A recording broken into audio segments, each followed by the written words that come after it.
నేను సౌలు సైన్యకు ఒక పేరు పెట్టాను, చాలాసార్లు చెప్పాను, మీకు గుర్తునే ఉంటుంది. అందరూ యుద్ధములో ఉంటారు, ఎవరు యుద్ధం చేయరు. ఓ ప్రార్థన లేదు, ఒక ఆరాధన లేదు, పరిచయం అలా కూర్చొని ఉంటాడు. 104 సంవత్సరాల వయసున్న వృద్ధురాలు విధవరాలు అన్న కొడకన్నిటి కలిసి ప్రార్థన చేస్తుంది. కూర్చుంటావు అలాగా, రోషం అనిపించాలి నీకు. ₹1 మటు రాసుకో చెప్తున్నాను. ఇంత మట్టుకు చాలు అని ఏలియా ప్రార్థించేశాక అద్భుతాలు మాత్రమే ఆగాయి, శ్రమలు పెరిగాయి. త్రాగుబోతులతో తినుచు త్రాగుచు తోటి దాసులను కొడుతున్నాడు. నీకు ఖండించారా? తప్పురా, ఇదేం పండురా నీకు? వాళ్ళతో స్నేహమేంటి? నువ్వు వాళ్ళతో పూసుకొని తిరుగుతున్నావేంటి? నువ్వు ఎవడివి? నువ్వు పరిశుద్ధుడు కదా, పిలువబడ్డవాడివి కదా, ఏర్పరచబడ్డవాడు కదా, ప్రతిష్ఠితుడు కదా, అభిషక్తుడు కదా, నువ్వేంటక్కడ? అప్పటికి ఇప్పటికి అదే ఫార్ములా. పాపమును ఖండించేవాడికే శ్రమలు ఉంటాయి. రాసి పెట్టుకోవాలి మీరు ఈ మాటలో. ఎవరి పక్షంగానైనా ధూపం వేయొచ్చు, కానీ ఎవడు పడితే అడిగి ధూపం వాని క్రియలకు తగినట్టుగా జీతం ఇచ్చే దేవుడు అండి. అమ్మ బాబోయ్, ఎవరి దగ్గర మనం మేనేజ్ చేయొచ్చు, ఆయన దగ్గర ఏం చేయలేమండి. వీడు తోటి దాసులను కొట్టించాడు కదా, ఆయన ఏం చేశాడంట? ఆయన వచ్చి వాడిని నరికించి. నువ్వు ఎవరితో క్లోజ్గా ఉండాలా, ఎవరితో దూరంగా ఉండాలా? అందరితో సమాధానంగా ఉండాలి, కానీ పరిశుద్ధులతోనే సహవాసం కలిగి ఉండాలి. మనకి సెట్ అవ్వదా? వద్దా? మనకి సెట్ అవుతుందంటే నీ క్యారెక్టర్ అనుమానించాలి. నువ్వు లోపల తేడా మనిషివి. జఫన్య గారికి అద్భుతాలంటే వ్యతిరేకం. ఈ సండే స్కూల్ శాండెడ్ మాటలు. యేసు చేసిన స్వస్థతలు ఎవరు చేయలే, కానీ యేసు స్వస్థత గురించి ప్రసంగించలేదు. గద్దింపుల కన్నా ప్రేమించడం కొన్నాళ్ళు తెలుసు, అయినా గద్దింపులు ఎక్కువ ఉంటాయి. అన్నీ మనకు తెలిసి ఏది మనం చేయము. ఆడు గొలియాత్ అని తెలుసు, ఆడి ఫిలిస్తీన్లను తెలుసు, నేను సైనికులని తెలుసు, యుద్ధం చేయాలని తెలుసు, కానీ ఎవడు యుద్ధం చేయడు. దర్జా కూర్చొని దావీదు అంటూ తెచ్చిన క్యారేజీలు తినేసి దావీదుని కొడతారు. మళ్ళీ కొంచెం సిగ్గుండాలి కదా, రోషం తక్కువ బతకడానికి. నువ్వెందుకున్నావు? సైన్యములో ఉండి యుద్ధం చేయకపోవడం ఏమిట్రా? బుద్ధుండాలదా? నేను సౌలు సైన్యకు ఒక పేరు పెట్టాను, చాలాసార్లు చెప్పాను, మీకు గుర్తునే ఉంటుంది. అందరూ యుద్ధములో ఉంటారు, ఎవరు యుద్ధం చేయరు. ఎందుకంటే మరి విగ్రహం పుష్టి, నైవేద్య నష్టి, సెంటర్ ఆఫ్ అట్రాక్షన్ కూర్చుని ఏ పని చేయడు. ఓ ప్రార్థన లేదు, ఒక ఆరాధన లేదు, పరిచయం అలా కూర్చొని ఉంటాడు. ఎందుకురా నువ్వు కనుక అలాగ కదలకుండా మెదలకుండా కూర్చుంటే 5 రోజులు చూస్తారు, 9 రోజులు చూస్తారు. ఏం చేస్తారు మరి?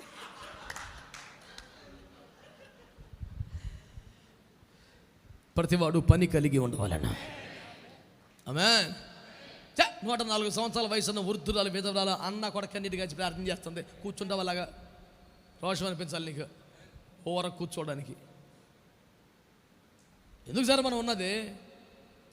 పని చేయకపోతే ఎందుకు సార్ మనం? యేసుప్రభు ఏం చెప్పారమ్మా సామెతల్లో?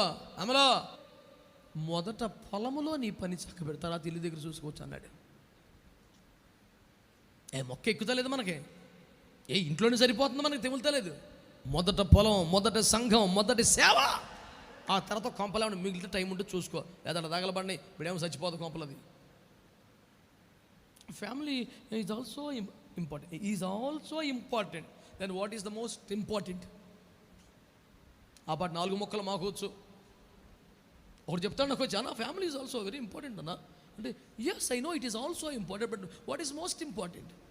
ప్రతివాడు తన దేహమును ప్రేమించి సంరక్షించుకొనుచున్నాడు కదన్నా అన్నాడు. మరి దేహం నలగొట్టుకుని ఎవడరా అన్నాను. అంటే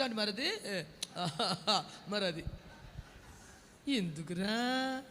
దేహం అన్న చోటల్లా భార్యను పెట్టేస్తే భార్యను నలగొట్టేయాలి రోజు. మరి అన్వయం అనేది ఒకటి ఏడవాలరా. ఏ వాక్యాన్ని ఎప్పుడు ఎక్కడ అన్వయించుకోవాలి తెలియవద్దా? పొలోమని రోడ్డు ఎక్కేస్తున్నావు.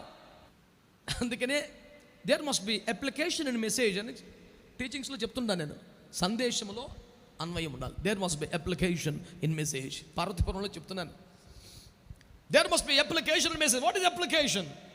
సందేశంలో అప్లికేషన్ ఉండాలి. ఏంటి అప్లికేషన్ అంటే? ఒక లేచి దరఖాస్తు సార్ అంట. ఇక్కడ అప్లికేషన్ అంటే ఏంటి? అప్లై చేసుకోవటం. ఒక ఆయింట్మెంట్ ఇచ్చి అప్లై చేయంటాం కదా, నీకు సొంతానికి అన్వయించుకోరా బాబు అని. అటు అన్వయించుకోవాలనుకుండా అప్లికేషన్ అంటే దరఖాస్తు అన్నాడు. నేనేటు పోగలను దేవా, ఇంకేం చేయను అయ్యా, నీ మహామేధస్సుకు ప్రణామములు, ఇంతటితోనూ మౌనం పాటించవలను, ఇంకెప్పుడు మాట్లాడకూడదు. దేవునికి స్తోత్రం. నీ మౌనం సంఘానికి మేలు చేస్తాను, నువ్వు మాట్లాడితే అందరికీ ప్రమాదం. ఈ ఒక్క పాయింట్ గుర్తుపెట్టుకోవాలని చెప్పి అడిగినాను. దేవునికి స్తోత్రం కలుగునగా. హల్లెలూయా. అమ్మా నా మాటలు ఏమైనా బాధపడుతున్నాయంటారా? కంఫర్ట్ జోన్ జాగ్రత్త. అసలు కంఫర్ట్ లేకుండా చేస్తాడు. జోన్ ఎట్టు పోద్ది? ఏలి అన్నాడు ఎంత మట్టుకు చాలు, ఎంత మట్టుకు చాలు. అంత పెద్ద మనిషి అంత మాట అన్నాక యేసుప్రభు సీరియస్గా తీసుకుంటాడు కదా. మరి ఇంత మట్టు ₹1,00,00,000 మట్టు రాసుకో చెప్తున్నాను. ఇంత మట్టుకు చాలు అని ఏలియా ప్రార్థన చేశాక అద్భుతాలు మాత్రమే ఆగాయి, శ్రమలు పెరిగాయి. Do you know that? లెక్కేసుకో, చదువుకో బైబిల్లో మొదటి రాజులు 19. ఏం అమాయకం చెప్పిన స్టేట్మెంట్ కాదు. చాలు చాలని ఎవరు అనాలి? మన సేవని, నీ ప్రార్థన చాలని, భక్తి చాలని, సమర్పణ చాలని, ఎవరు చెప్పాలి చాలని? నువ్వే చాలు, చాలా చేసేసాను ఇప్పటికే. చాలు చాలు నువ్వు అనుకుంటే చాలా అని యేసుప్రభు ఇంకా అద్భుతాలు మానేస్తాడు. ఇంకే కాకి రాదు. దేవునికి స్తోత్రం, హల్లెలూయా. ఇంక విధవరాలు ఇల్లు లేదు, కాకి లేదు, పైన కొండ మీద కూర్చుంటమే. నా మాటలు అర్థమైంది అంటారా? చాలా సీరియస్గా తీసుకోవాల్సమ్మా. శ్రమలు తగ్గినాయా పెరిగినాయా? పెరిగినాయి. శుభ్రంగా గుహలో కూర్చున్నామని రొట్టెటి తీసుకెళ్ళి కొండెక్కించి అక్కడికి వెళ్ళాక భూకంపం వచ్చేసింది. చిల్లలు చిన్నభిన్నం అయిపోతున్నాయి, పెనుగాలు వచ్చింది, ఎత్తుకెళ్ళి లోయలో పడేసే మూమెంట్, మెరుపులు పిడుగులు వచ్చేసింది, చచ్చిపోతాను టెన్షన్ వచ్చేసింది, దెబ్బ మీద దెబ్బ తగిలిగేస్తుంది. చాలు అన్నాడు కదా, మరి ఆగలేదే. అద్భుతాలు అయినాయి కదా. సరిపెట్టుకుందామా, పని చేద్దామా? సహోదరులతో సత్సంబంధాలు మాట్లాడండి. తోటి దాసులతో సత్సంబంధాలు ఏమి లేవాడికి, దుష్టుడైన దాసుడు. ఏమీ లేకపోగా వారిని కొట్టి తిట్టి ఇన్ని చేస్తున్నాడు వీడు. నేను అన్ని దొరికించుకొని ఇంటర్వ్యూ చేశాను. యారా నువ్వు ఎందుకు కొడుతున్నావురా అని. అటు దొరికాడు నాకు. అని అన్నాడు, కుట్టేలాగా చేశాడు అన్నాడు. ఏం చేశాడు రా? నువ్వేం చేసావు? త్రాగుబోతులతో తినుచు త్రాగుచు తోటి దాసులను కొడుతున్నాడు. నా ప్రశ్న ఏంటంటే, నువ్వు తాగుతున్నావు సరే, తిరుగుతున్నావు సరే, నీ సావు నువ్వు సావు. నువ్వు తాగేది చాలక నీ తోటి దాసులను ఎందుకు కొడుతున్నావు? మీరు ఆలోచించిన ఆ పాయింట్లో.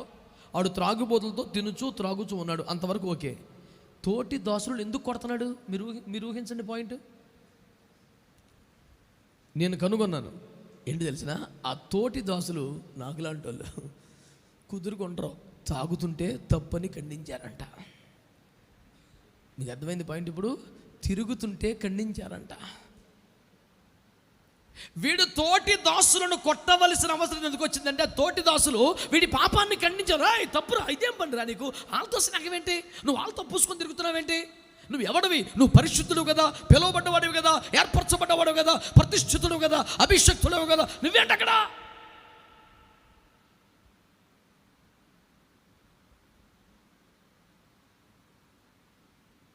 అని పాపాన్ని ఖండించినందుకు వీడేం చేస్తున్నాడు చెప్పండి, చెప్పాలందరూ.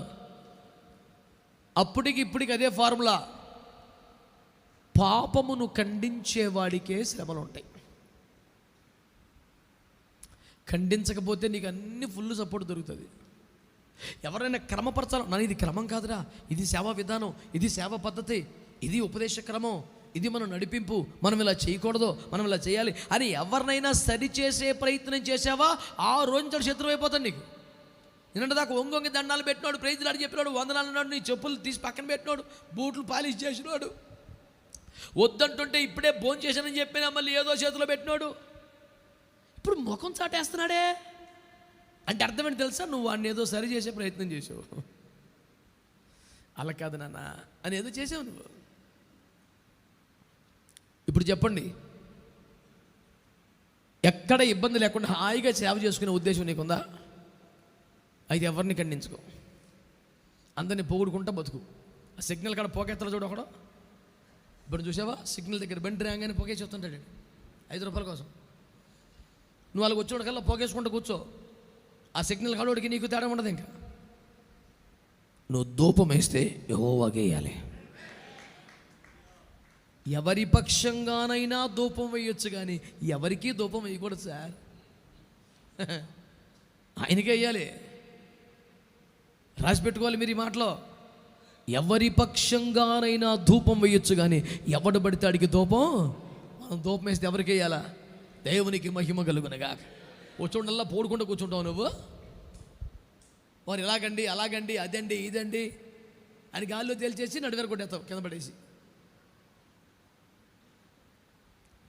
ఇప్పుడు తోటి దాసులను వీడు ఎందుకు కొడుతున్నాడు తెలుసా? వారు ఖండించేవారు కనుక, గద్దించేవాళ్ళు కనుక. ఆడి పాప ఆడు పోతాడు మనకి ఎందుకు అని వదిలేస్తే ఒక్కసారి శ్రద్ధగా నామేటు. నువ్వు ఎవరి మీదైనా కోపడ్డావా? ఎవరి మీదైనా మనసులో ఆయాసం పెట్టుకున్నావా? ఎవరి మీదైనా మనసులో కష్టం పెట్టుకున్నావా? నేను సిన్సియర్గా ఉంటాను. ఎందుకు? నిన్ను మోసం చేశారా వాళ్ళు? నీ సొమ్ము తిన్నారా వాళ్ళు? నీకు ద్రోహం చేశారా? ఎందుకు వాళ్ళ మీద నీకు మనసులో కోపం ఉంది? ఎక్కడో నిన్ను సరి చేశారు కదా, నిన్ను క్రమపరిచారు కదా. వారు నిన్ను సరి చేసినందుకే, క్రమపరిచినందుకే వారి మీద మనసులో ఆయాసం పెట్టుకున్నావంటే నువ్వు దుష్టుడువైన దాసుడువై రేపొద్దున ద్రోహిగా మారబోతున్నావు. జాగ్రత్త, ప్రమాదంలో ఉన్నావు. నువ్వు జారుడు స్థలంలో ఉన్నావు. ఆ పాయింట్ చాలా ప్రమాదకరమైంది. నువ్వు పడిపోతావు, ఇబ్బంది వస్తుంది నీకు. ఒక్కసారి ఎవరి మీద మనసులో కోపం ఉందా ఒకసారి చెక్ చేసుకో. ఎవరెవరి మీద ఒక 3 పేర్లు వచ్చినాయా? వాళ్ళ 3 నీకు కొంప ముంచిన వల్ల, నిన్ను మోసం చేసిన వల్ల, నీకు ద్రోహం చేసిన వల్ల, నిన్ను అవమానపరిచిన వల్ల అయినా సరే కోపం ఉందా? ఎందుకు కోపం ఉందా? మరి నీకు ద్రోహం ఏమీ చేయలేదా? చేయకపోయినా కోపం ఎందుకు ఉంది? నిన్ను మోసం చేయలేదా? అయినా కోపం ఎందుకు ఉంది? ఎక్కడో క్రమపరిచారా? క్రమపరిచినందుకే ఒక కోపం పెట్టుకున్నావా? అది దుష్ట స్వభావం అని, అది ద్రోహిగా మారే ప్రమాదంగా ఉందని నీకు అర్థమైతే సైలెంట్గా నీ మనస్సులో ఆ భావాన్ని తీసివేసుకొని, ఆ విషయాన్ని తీసివేసుకొని, ఆ కోపాన్ని తీసేసుకొని సమాధానంగా ఉండే ప్రయత్నం చేయి. నీకు మేలు కలుగుతాయి. ఎస్, మనం అందరం మనుషులమే సార్. చిన్న చిన్న ఫీలింగ్స్ వస్తూ ఉంటాయి. ఎవరికైనా కొన్నిసార్లు కోపం వస్తుంది, బాధ వస్తుంది, దుఃఖం వస్తుంది. ఒక్క క్షణం ఈ అద్దం, ఏ అద్దం? అద్దం అంటిది వాక్యం, చూసుకో హృదయము, కాదేది శాశ్వతము, దిద్దుకో జీవితము. ఇదే కదా. ఒక్కసారి ప్రశాంతంగా వాక్యం చదివితే అది చెరపాల్సిందా కాదా నీకు అర్థమైపోద్ది. ఇప్పుడు నేనేం చేస్తున్నాను? అద్దాన్ని నీ ముందు ఇలా పెడుతున్నాను, అంతే. చూసుకో ఒక్కసారి, అంతే నేను చేసే పని. కోపం వచ్చి అద్దం పగలగొట్టడం కాదు, తుడుచుకుంటే సరిపోదు. దేవునికి స్తోత్రం చెప్పండి. హల్లెలూయా, హల్లెలూయా. మీరు నమ్మకమైన దాసుడా, దుష్టుడైన దాసుడా? తన తోటి దాసులను కొట్టి గాయపరిచి ఇలా చేస్తూ ఉండగా యేసయ్య వచ్చేసాడంట. వచ్చేసి వాడిని పట్టుకొని ఏం చేశాడు తెలుసునా అండి? వాడిని పట్టుకొని ఏం చేశాడు తెలుసునా? వేషధారులతో పొందు నియమించాడంట. ఆ పదం పట్టుకోండి. ఎవరితో? అదేంటి వాడు చేసిన సేవ అంతా వేషం కనుక. పరిశుద్ధుడు కాదు, పరిశుద్ధుని వేషం వేసుకున్నాడు. భక్తిపరుడు కాదు, భక్తుల వేషం వేశాడు. ప్రతిష్ఠితుడు కాదు, ప్రతిష్ఠ ఉన్నట్టు వేషం వేశాడు. ప్రేమించే నైజం లేదు లోపల, స్వార్థమే ముందు వాడికి ప్రేమ ఉన్నట్టు వేషం వేశాడు. నిజానికి భక్తిపరుడు కాదు, భక్తి వేషం వేశాడు. నీ బ్రతుకంత స్టేజ్ మీద ఒక వేషం, ఇంట్లో ఒక వేషం, వీధిలో ఒక వేషం, వేషాలతో బతికేసావు కనుక నీకు వేషధారులతో పొంది నియమించాడు. ఆయన న్యాయకర్త అండి. ప్రతి వానికి తగ్గిన మెప్పు ఇచ్చే దేవుడండి. వాని క్రియలకు తగ్గినట్టుగా జీతం ఇచ్చే దేవుడండి. అమ్మ బాబోయ్, ఎవరి దగ్గర మనం మేనేజ్ చేయొచ్చు, ఆయన దగ్గర ఏం చేయలేమండి. అసలు ప్రార్థన చేయకుండానే స్టేజ్ మీదకి రాత్రంతా ప్రార్థనలో ఉండగా ప్రభు నాతో మాట్లాడని చెప్పేయచ్చు మనం.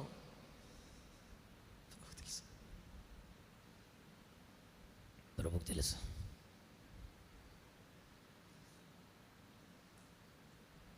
నిజంగా నువ్వు ఏ పాపం చేయకపోయినా ఇలాంటి పిచ్చి పిచ్చి మాటల వల్లనే దొరికిపోతావు దేవుడి దగ్గర. నిజంగా నువ్వు చెడ్డ తాగుబోతూ కాదు, దొంగతనం కాదు, వ్యభిచారం లేదు, నీకు అక్రమ సంబంధం లేదు, వ్యసనాలు లేవు, దేవుడు భయం కలిగి బతుకుతున్నావు. కానీ పిచ్చి పిచ్చి మాటలు మాట్లాడి చేయకుండా చేశానని చెప్పి, భయం లేకుండా భయపడుతున్నట్టు, ప్రేమ లేకుండా ప్రేమ ఉన్నట్టు నటించి, మర్యాద లేకపోయినా లేనిపోయిన గౌరవం చూపించి, లోపల లేదు ఎందుకు ఇవ్వడం? దానివల్ల నువ్వు వేషధారులతో పొందు నియమించబడుతుంది. వీడు తోటి దాసులను కొట్టించాడు కదా, ఆయన ఏం చేశాడంట? ఆయన వచ్చి వాడిని నరికించి ఏం చేశాడంట? నరికించాడట. నువ్వు కొట్టావు, ఆయన నరికాడు. నీ చర్యకు ప్రతి చర్య ఎంత బీభత్సంగా ఉండదో లెక్కేసుకో. నువ్వు కొట్టావు, ఆయన నరికించాడు. చేతిలో దెబ్బలు తిన్నవాడు నీకు ప్రతిదండన విధించలేని బలహీనుడై ఉండొచ్చు. తిరిగి చెయ్యెత్తే దమ్ము లేక అది పారిపోయి ఉండొచ్చు. నిన్ను నరికించే శక్తి గల దేవుడు ఒకడు ఉన్నాడు. చాలా జాగ్రత్తగా ఉండాలి. తోటి దాసులతో నీవు ఎలాగున్నావు? సత్సంబంధాలు ఉన్నాయా? సహవాస బంధాలు ఉన్నాయా? ఇవన్నీ లేకపోగా వీడికి తాగుబోతులతో స్నేహం అండి. త్రాగుబోతులతో, సమాజంలో పెద్ద మనుషులతో గడిపినంత సమయం తమ సంఘ బిడ్డలతో, తమ తోటి సేవకులతో గడపరనేది పచ్చి నిజం sir. I'm sorry to say that. నువ్వు ఎవరితో క్లోజ్గా ఉండాలా, ఎవరితో దూరంగా ఉండాలా? త్రాగుబోతులతో ఏంటండి నీకు అసలు? అదేమిటండి, మనకేం సంబంధం సార్? నేను అందుకే చెప్తాను ఒక స్టేట్మెంట్, మీకు కొన్ని సంవత్సరాలుగా గుర్తుందా? అందరితో సమాధానంగా ఉండాలి, కానీ పరిశుద్ధులతోనే సహవాసం కలిగి ఉండాలి. గుండెల్లో రాసుకోవాలి సార్. అందరితో సమాధానంగా ఉండాలి, కానీ పరిశుద్ధులతో మాత్రమే సహవాసంగా ఉండాలి. వద్దు, మనకి సెట్ అవ్వదు. వద్దు, మనకి సెట్ అవుతుందంటే నీ క్యారెక్టర్ అనుమానించాలి. నువ్వు లోపల తేడా మనిషివి, లేకపోతే నీకు సెట్ అవ్వదు, నీకు కుదరదు. దేవుడు ఓర్వలేకపోయినదని తాను ఓర్వలేని ఫినెహాసు నైజం నీకుంటే నువ్వు అక్కడ నిలబడలేవు అసలు. మరి నమ్మకం ఎంత అసలు ఏం చేస్తున్నాడు? తన ఇంటి వారికి తగిన వేళ అన్నం పెడుతున్నాడు. సమయం ఇంక లేదు కానీ ముగిస్తున్నాను. నమ్మకమైనాడు ఎవడు? ఒకటిని 10 చేసినవాడు నమ్మకమైనాడు అన్నాడు. ఒకటిని 5 చేస్తే కనీసం నమ్మకం అన్నాడు. ఏదో ఒకటి వృద్ధి చేస్తే నువ్వు నమ్మదగిన వాడివి. చెప్పినట్లే చేసేవా సొంత పత్తనం లేకుండా? నమ్మకస్తుడివి. కొండ మీద తీసుకెళ్ళి ఉపవాసాలు పెట్టి గుడారపు లెక్కలు డొక్కలన్నీ చూపిస్తే మోషే కట్టాడు. 40 అధ్యాయంలో 3 సార్లు రాశాడు. ఆయన మోషే సమస్తము ఆయన చెప్పినట్లే, సమస్తము చెప్పినట్లే, చూపించినట్లే ఆయన అంటాడు, నమ్మకస్తుడురా. నమ్మకత్వానికి బైబిల్లో నిర్వచనాలు చాలా ఎక్కువ ఉన్నాయి సార్. ఒకటిని జాగ్రత్తగా దాచిపెట్టి కాపాడిన వాడిని నమ్మకస్తుడు అనలేదు. కాపాడిన వాడిని నమ్మకస్తుడు అనలా, వృద్ధి చేసిన వాడిని నమ్మకస్తుడు అన్నాడు. చెప్పింది చెప్పినట్లు కట్టిన మోషేని నమ్మకస్తుడు అన్నాడు. తగ్గిన వేళ అన్నం పెట్టేవాడిని నమ్మకస్తుడు అన్నాడు. ఇది ఏ వేళ? చివరి గడియ. ఇది ఏ వేళ? రాకడ గడియ. ఈ సమయంలో మన బిడ్డలకి ఏం అన్నం పెట్టాలి? ఇది రాకడ వేళ కదా. రాకడ వేళ నువ్వు స్వస్థతలు, నువ్వు ఆశీర్వాదాలు గుర్తుపెట్టుకో. స్వస్థతలు లేకుండా, విడుదల లేకుండా, అద్భుతాలు లేకుండా యేసయ్య సేవ చేయలేదు. అపోస్తలులు కూడా సేవ చేయలేదు. మనం కూడా అవి లేకుండా సేవ జరగదు. మన సేవలో కూడా అద్భుతాలు, మన సేవ అద్భుతాలకి స్వస్థతకి మనం వ్యతిరేకం కాదు. పిచ్చి పిచ్చిగా అర్థం చేసుకోకండి. యేసు ప్రభుకే వర్కౌట్ అవ్వలేదు అద్భుతాలు లేకుండా సత్యాన్ని స్థాపించడం. అంటే ప్రసంగ సామర్థ్యం లేక జనాల్ని కన్విన్స్ చేయలేక అద్భుతాలు చేశాడా? మానవ నైజం అది. బాధలో ఉన్నప్పుడు మేటర్ ఎక్కదాడికి, అడిగి స్వస్థ కావాలంతే. కడుపులో నొప్పులు వేసిపోయి మెలికలు తిరిగేస్తుంటే యేసు ఉత్తముడని ఒప్పుకుంటాడు, ఒప్పుకోలేడు. మానవ స్వభావం అది. కనుక అద్భుతాలు కావాలి, స్వస్థతలు కావాలి, విడుదలలు కావాలి. మనం వాటికి వ్యతిరేకం కాదు. మన సేవలు అవన్నీ జరగాల్సిందే, ఇందులో డౌట్ లేదు. కానీ యేసు చేసిన అద్భుతాలు, అపోస్తలుల అద్భుతాలు మనం చేస్తున్నామా? లేదు. కానీ యేసు కానీ అపోస్తలులు కానీ ఎన్నడూ ఒక స్వస్థత గురించి ప్రసంగం చేయలేదు, ఒక విడుదల గురించి ప్రసంగం చేయలేదు, ఒక ఆశీర్వాదం గురించి ప్రసంగం చేయలేదు. వారి సేవలో అవి జరిగాయి అంతే. మరి ఏం చేసేవారు? పరలోక రాజ్యం గురించి ప్రకటించారా? మరి ఏం చేసేవారు? వాస్తవ జీవాన్ని గురించి బోధించేవారు. ఏం చేసేవారు? దైవభక్తి సాధన గురించి మాట్లాడారు. ఏం చేసేవారు? సాధకము చేయబడ్డ జ్ఞానేంద్రియాలు కావాలని బోధించారు. ఏం చేశారు? ఒక అవయవం పోయినా పర్లేదురా, పరిశుద్ధత కాపాడుకోమని చెప్పారు.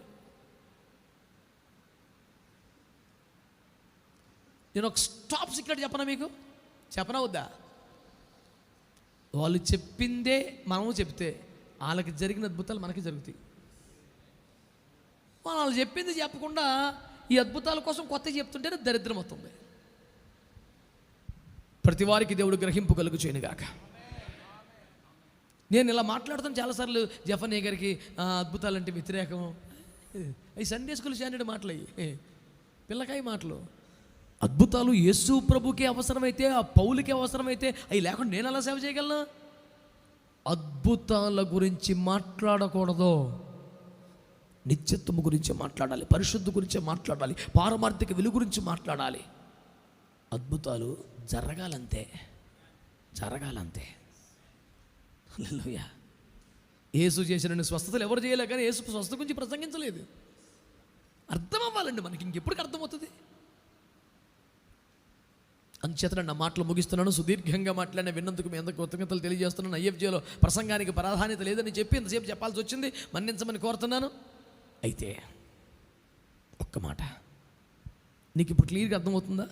నమ్మకమైన దోసరు అంటే వృద్ధి చేసే ప్రయత్నం చేస్తాడు, తగ్గిన వేళ అన్నం పెడతాడు, చెప్పిందే కొత్త పెత్తనం చేయడు. అబ్బా చీకటిగా ఉంటుంది, ఇక్కడ కిటికీ పెట్టలేదు. దీపపు కాంతిలోనూ గుడారపు సేవ అంతా చేయాలి, వెంటిలేషన్ ఉండాలండి. ఏంటిదే ఇంత గట్టి? వద్దు, ఆయన వద్దన్నాడు. దీపం మారిపోతే ఎలాగ ఆరకూడదు అంతే, అంతేగాని ఎంతకన్నా మంచిదని కిటికీ పెట్టకూడదు. సొంత పెత్తనం లేదు నీ చర్చిలో, నీ మినిస్ట్రీలో. నీ సొంత పథకాలు ఉన్నాయా? సొంత తెలివితేటలు ఉన్నాయా? జనాకర్షణ పథకాలు ఉన్నాయా? ఆర్థికాభివృద్ధి సూత్రాలు ఉన్నాయా? నీ అకౌంట్ పెంచుకునే తెలివితేటలు ఉన్నాయా? పోతావు, దుష్టుని జాబితాలో చేరిపోతావు, ద్రోహిగా మారిపోతావు. నరికిస్తాడు, వేషధారులతో పొందు నియమిస్తాడు. లేదయ్యా నేను నమ్మకమైన ఉన్నానా? అప్పగించుకో, చెప్పిందే చెయ్యి, ఇచ్చిందాన్ని వృద్ధి చెయ్యి, కొద్ది గొప్ప ప్రయాసపడు. గుండె మీద చేపెట్టుకొని చెప్పు, నీలో ఉన్న క్వాలిటీస్ ఇటు సెట్ అవుతున్నాయా? తోటి సహోదరులతో సత్సంబంధాలు ఉన్నాయా? నేను క్రమపరిచినందుకే కోపం పెట్టుకున్నావా? ప్రేమను తగ్గించుకున్నావా? ఎన్ని డేంజరస్ క్వాలిటీస్. ఏం ఒప్పుకోవాలో, ఏం విడిచిపెట్టాలో నీకు తేటగా అర్థమవుతుంది. ఒప్పుకుందాం, విడిచిపెడతాం. కృప కలుగునుగాక.